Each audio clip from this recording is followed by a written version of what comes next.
स्वागत है दोस्तों। आज के मुख्य समाचार में आज देश और दुनिया से कई अहम और बड़ी खबर आ रही है। बात करेंगे हर खबर पर विस्तार से। अल्पसंख्यक विरोधी है केंद्र सरकार। चिदंबरम ने मौलाना आजाद नेशनल फेलोशिप योजना को लेकर उठाए सवाल। एक और बड़ी अपडेट, अडानी ग्रुप मामले में आई अखिलेश यादव की प्रतिक्रिया। एलआईसी और एसबीआई अधिकारियों पर भी भड़के सपा नेता। वहीं अगली बड़ी खबर में आपको बताएंगे, न खाऊंगा और न खाने दूंगा, फिर कैसे बढ़ी कुछ उद्योगपतियों की संपत्ति। दिग्विजय सिंह का पीएम मोदी पर बड़ा हमला। एक और बड़ी अपडेट, कमलनाथ ने सीएम शिवराज को बताया भाषण और घोषणा करने वाली मशीन। बीजेपी पर लगाए गंभीर आरोप। तो चलिए देख लेते आज की पहली बड़ी खबर। अल्पसंख्यक विरोधी है केंद्र सरकार। चिदंबरम ने मौलाना आजाद नेशनल फेलोशिप योजना को लेकर उठाए सवाल। दरअसल दोस्तों, कांग्रेस के वरिष्ठ नेता पी चिदंबरम ने मौलाना आजाद राष्ट्रीय फेलोशिप को बंद करने के फैसले को लेकर केंद्र सरकार पर निशाना साधा और आरोप लगाया कि सरकार अल्पसंख्यक समुदाय के छात्रों के जीवन को और कठिन बनाने के लिए तेजी से आगे बढ़ रही है। दोस्तों, दरअसल इस सप्ताह की शुरुआत में अल्पसंख्यक मामलों की मंत्री स्मृति ईरानी ने लोकसभा में एक लिखित जवाब में कहा था कि मौलाना आजाद नेशनल फेलोशिप योजना उच्च शिक्षा के लिए विभिन्न फेलोशिप योजनाओं के साथ तालमेल नहीं बना पा रही है। इसलिए सरकार ने 2022-23 से इस योजना को बंद करने का फैसला लिया है।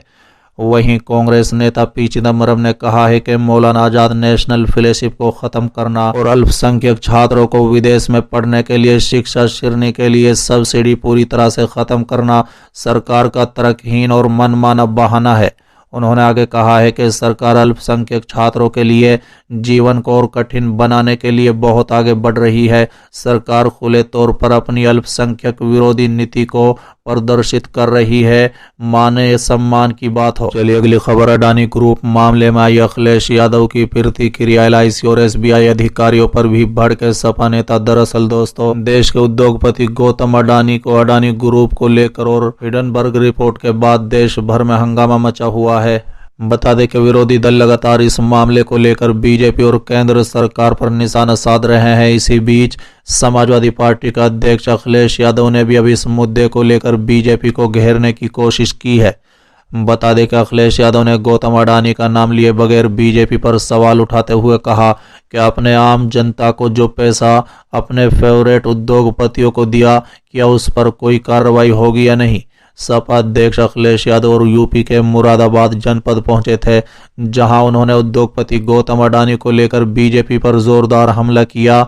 इसके साथ ही उन्होंने यूपी सरकार के ग्लोबल इन्वेस्टर सीमेंट में निवेश लाने के दावे पर भी सवाल उठाया है। बता दें कि अखिलेश यादव ने सीधे तौर पर तो गौतम अडानी का नाम नहीं लिया, लेकिन उन्होंने कहा है कि मैं भारतीय जनता पार्टी के लोगों से पूछना चाहता हूं कि LIC, state bank of India और न जाने कितनी संस्थाओं का पैसा आपने सबसे प्रिय उद्योगपति को लगा दिया। आज कई लाख करोड़ रुपए का घाटा हो गया है। क्या अधिकारियों को जेल भेजा जाएगा? आम लोगों का पैसा चला गया और सरकार कहती है कि हम निवेश लाएंगे। दोस्तों, दरअसल हिडनबर्ग की नेगेटिव रिपोर्ट आने के बाद अडानी ग्रुप के शेयर लगातार गिर रहे हैं। यही नहीं, जो गौतम अडानी कभी दुनिया के चौथे सबसे अमीर शख्सियत बन गए थे, वो कुछ ही दिनों में टॉप 20 से भी बाहर हो गए हैं। अडानी ग्रुप के पिछले 10 दिनों में करीब 10 लाख करोड़ रुपए का घाटा हो चुका है। अडानी की नेटवर्थ में लगातार गिरावट आ रही है। ऐसे में एसबीआई और एलआईसी के निवेश को लेकर भी विपक्ष लगातार सरकार को घेर रहा है। विपक्ष ने इस मामले में जेपीसी के गठन की मांग की है। वहीं सरकार का कहना है कि इस मामले से उनका कोई लेना देना नहीं है। चलिए अगली खबर, न खाऊंगा और न खाने दूंगा, फिर कैसे बढ़ी कुछ उद्योगपतियों की संपत्ति। दिग्विजय सिंह का पीएम मोदी पर तंज। दरअसल दोस्तों, मध्य प्रदेश के पूर्व मुख्यमंत्री दिग्विजय सिंह ने एक बार फिर प्रधानमंत्री नरेंद्र मोदी पर कुछ चुनिंदा उद्योगपतियों को लाभ पहुंचाने का आरोप लगाया। बता दें कि उन्होंने किसी का नाम लिए बिना कहा है कि कोरोना काल में कुछ चुनिंदा बिजनेसमैन की पूंजी तेजी से बढ़ी है, जबकि लोगों की कमाई कम हुई है।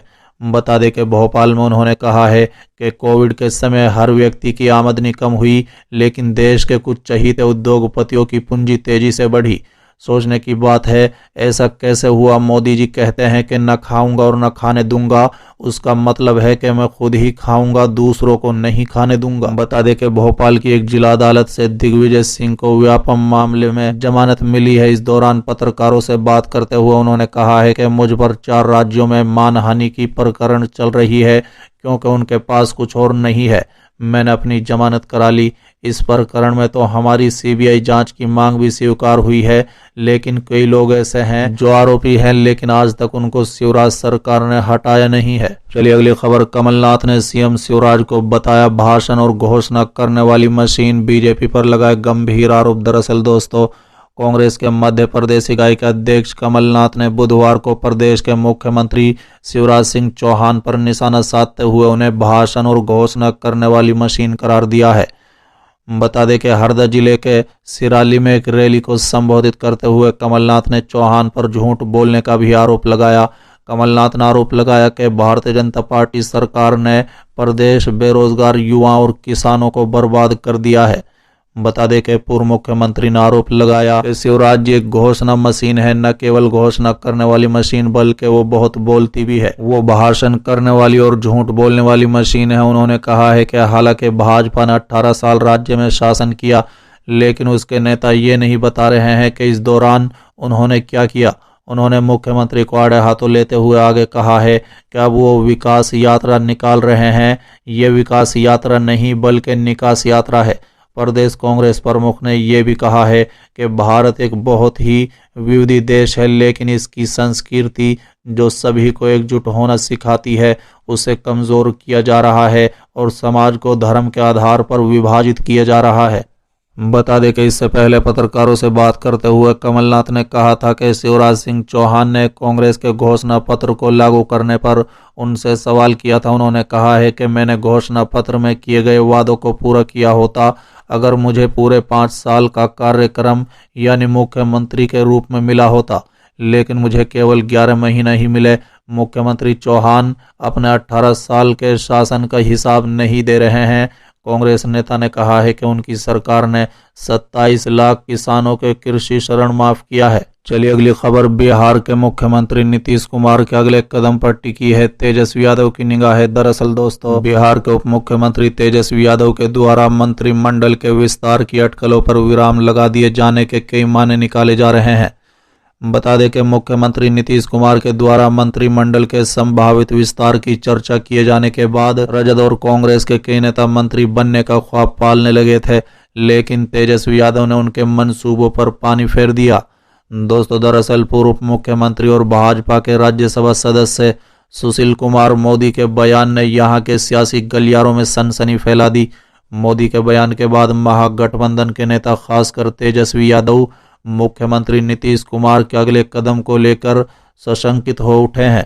मालूम हो कि बिहार में महागठबंधन की सरकार बनने के बाद से मुख्यमंत्री नीतीश कुमार के खिलाफ लगातार आक्रामक मोदी के तेवर में नरमी आई है।